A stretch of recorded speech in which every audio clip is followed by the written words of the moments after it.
देवराज्य सेव्यमानपावनाघ्रिपङ्कजं व्यालयज्ञसूत्रमिन्दुशेखरं कृपाकरं नारदादियोगिवृन्दवन्दितं दिगम्बरं काशिकापुराधिनाथ कालभैरवं भजे।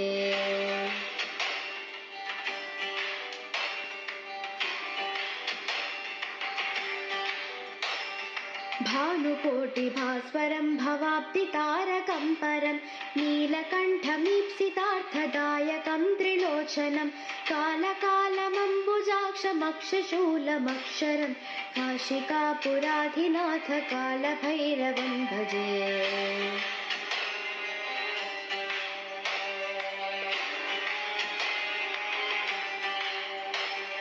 शूलटङ्कपाशदण्डपाणिमादिकारणं श्यामकायमादिदेवमक्षरं निरामयं भीमविक्रमं प्रभुं विचित्रताण्डवप्रियं काशिकापुराधिनाथ कालभैरवं भजे।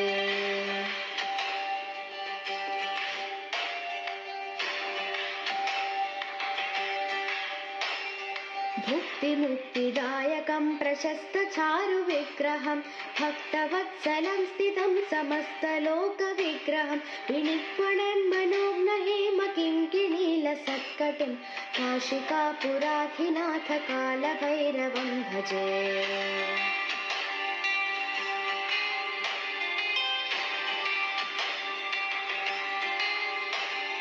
धर्मसेतुपालकं त्वधर्ममार्गनाशकं कर्मपाशमोचकं सुशर्मदायकं विभुं स्वर्णवर्णशेषपाशशोभिताङ्गमण्डलं काशिकापुराधिनाथ कालभैरवं भजे।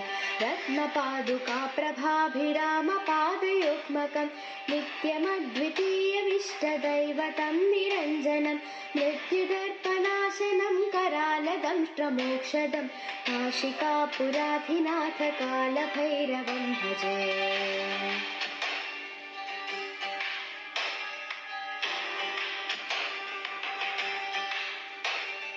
अट्टहासभिन्नपद्मजाण्डकोशसन्ततिं दृष्टिपातनष्टपापजालमुग्रशासनम् अष्टसिद्धिदायकं कपालमालिकाधरं काशिकापुराधिनाथ कालभैरवं भजे।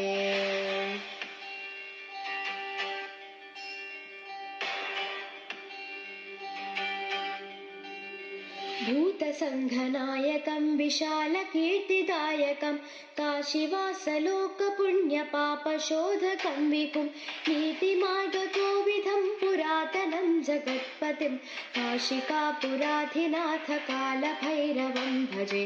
कालभैरवाष्टकं पठन्ति ये मनोहरं ज्ञानमुक्तिसाधकं विचित्रपुण्यवर्धनं शोकमोहदैन्यलोभकोपतापनाशन प्रयान्ति कालभैरवाङ्घ्रिसन्निधिं नराध्रुवं काशिकापुराधिनाथ कालभैरवं भजे।